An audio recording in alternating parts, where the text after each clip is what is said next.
উটের খামার দেখতেছেন, এটাই বাংলাদেশের মধ্যে একমাত্র উটের খামার। 2004 সালে এই উটের খামার প্রতিষ্ঠিত করেন। 10টা উট খরিদ করেন গাবতলীর থাকিয়া।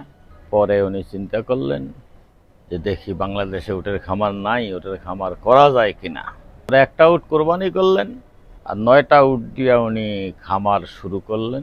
প্রিয় দর্শক, আপনাদের মনে হতে পারে আমি কোনো মরুর দেশে দাঁড়িয়ে রয়েছি, কিন্তু না, এটি বাংলাদেশের একমাত্র উটের খামার, যেটি রাজধানীর দক্ষিণ কমলাপুরের বাংলাদেশ ব্যাংকের পিছনে এবং দেওয়ানবাগ শরীফে অবস্থিত। এই একমাত্র বাংলাদেশের উটের খামার থেকে আপনাদেরকে দেখাবো আজকে বাংলাদেশের উটের খামার কিভাবে গড়ে উঠলো, কবে থেকে শুরু হলো বাংলাদেশের উটের খামার, এবং সেই বিষয়ে আদ্যপ্রান্ত আজকের ভিডিওতে জানবো।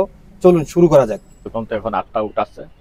8টা উটের মধ্যে 4টে আছে পুরুষ, 4টে মহিলা উট আছে, মাদি উট। এই আমাদের খামার। বালু বলতে আমাদের জিতু উটের পায়ে খুরা নাই। উটের পা হইছে হাতির পায়ের মতো, খুরা নাই, পিছনে তলায় মাংস। এ কারণে বালু নরম জায়গা হইলে তারা হাঁটা চলা করতে সুবিধা পায়, আনন্দ পায়।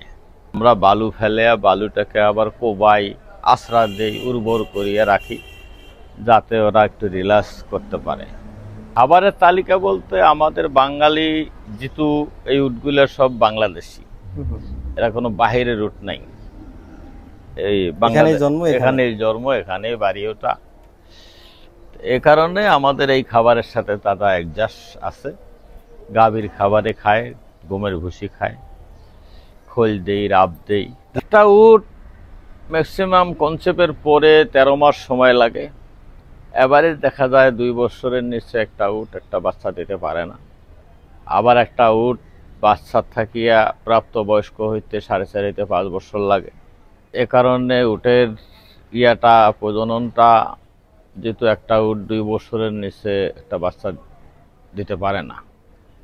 আর বর্তমান আমাদের উট কমে গেছে, গাভী কম, এ কারণে আমাদের প্রজননটাও কমে গেছে এবং বাহির থেকে যে কালেকশন করবো সেটাও সম্ভব হচ্ছে না। তবু আমাদের চেষ্টা চলছে। আমি এখানে আছি 2005 সাল থেকে এই উটের সাথে জড়িত। আমার নাম সাহার আলী।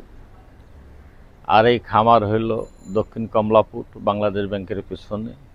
অথবা যারা বিক্রি করে, ব্যবসা করে, তারা আনে, 2-1টা আনি পালে বিক্রি করে, এই হতে পারে, কিন্তু খামার নাই। এখানে আছে আমাদের দুম্বা আছে, মেষ যেটাকে গারল বলা হয়। এটা বাণিজ্যিক খাজনা, ধর্মীয় প্রতিষ্ঠান। যেহেতু উটের সাথে নবী রাসূলদের স্মৃতি জড়িত আছে, তারা উটের পেটে শোয়ার হয়েছেন, উটের দুধ পান করছেন। এ কারণে ধর্মীয় চেতনার উপরে এই খামার প্রতিষ্ঠিত করা, যাতে উট দেখলে মানুষের নবী রাসূলদের কথা, স্মৃতি অনুসরণ হয়। মূলে এই উদ্দেশ্যে এই খামার প্রতিষ্ঠিত করা।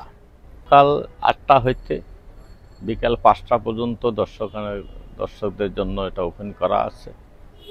5টার পরে আসলে অনেক সময় গিয়ে তারা ঢুকতে দেয় না।